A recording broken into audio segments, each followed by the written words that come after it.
आज मैं आपको वो 5 स्टेप्स बताऊंगा जो कि मैं रोज फॉलो करता हूं मेरी जिंदगी में मेरी अंग्रेजी को सुधारने के लिए, और यही काम करके आज मैं जो भी कर पाया हूं इसी की बदौलत है।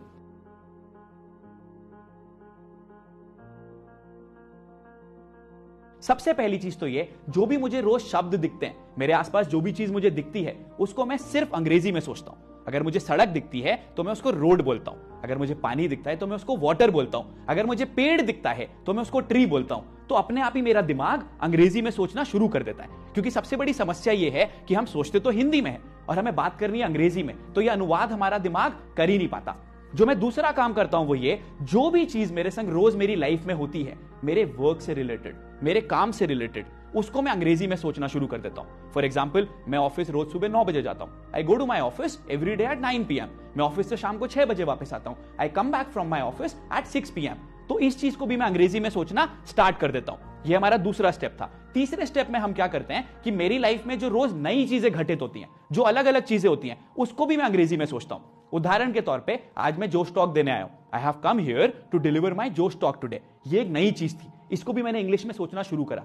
अब आपके वर्ड्स कवर हो गए, सेंटेंसेस भी कवर हो गए। अब समस्या ये आती है कि इसको आगे कैसे लेके जाएं। जो भी चीज आप सोच रहे हो उसको कागज पे लिखो। मैं रोज उसको कागज में लिखता हूं, रोज प्रैक्टिस करता हूं। और एक चीज का मैं बहुत ध्यान देता हूं, वो ये कि मेरी ग्रामर सही है कि नहीं। ग्रामर चेक करने के लिए मैं एक टूल है जिसका नाम है Grammarly, free of cost tool है, आप भी यूज कर सकते हो। मैं उसका एग्जांपल लेता हूं, उसको यूज करता हूं और अपना पूरा पैराग्राफ उसके थ्रू लिख देता हूं। अब जब भी मैं प्रैक्टिस करता हूं, आप देखो मेरे वर्ड्स भी हो गए, मेरे सेंटेंसेस भी हो गए, मेरी रोजमर्रा की जिंदगी भी हो गई और मेरी ग्रामर भी ठीक हो गई। और उसको मैं बहुत तेज आवाज में दिल खोल के बोलता हूं। ऐसी हिंदी भी बोलते हैं ना, दिल खोल के जब मैं बोलता हूं तो ऑटोमेटिकली वो मैं इंटरनलाइज कर लेता हूं, मेरी बॉडी में आ जाता है, मेरे माइंड में आ जाता है, और ये चीज अपने आप ही आपके पास नेचुरली आने लग जाती है। रोज मैं एक नया शब्द लेता हूं या एक नया इडियम लेता हूं और रोज उसको प्रैक्टिस करता हूं। अब उससे क्या होता है, रोज मैं एक नया शब्द भी सीख जाता हूं, नया इडियम भी सीख जाता हूं, और मेरा कॉन्फिडेंस अपने आप ही बढ़ता चला जाता है। और यही काम जितने भी मेरे ग्रुप के मेंबर्स हैं, मैं सबके लिए करता हूं, सो दैट वो लोग भी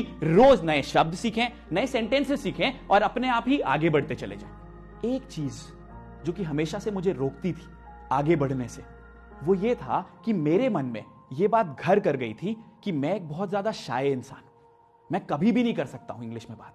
और उसका बहुत बड़ा कारण यह था कि मेरे परिवार वाले मुझे हमेशा यह बोलते थे कि यार राहुल, तू बहुत शाय है, तुझे अपनी शायनेस से उबरना है। शायद ऐसा कुछ आपके साथ भी होता होगा। यही चीज मैं आपको बताना चाहता हूं, आप बिल्कुल भी शाय नहीं हो। अगर आप शाय होते तो बचपन में रोके आप कभी भी चॉकलेट नहीं मांगते, खाने के लिए चीजों के लिए कभी भी बात नहीं करते। वो एक चीज है जो कि आपके मन में डाल दी गई है, और जो आपका माइंड है, जब तक आप उसे ट्रेन नहीं करोगे, जैसे मैंने खुद के माइंड को ट्रेन करा, आप कभी भी आगे नहीं बढ़ पाओगे।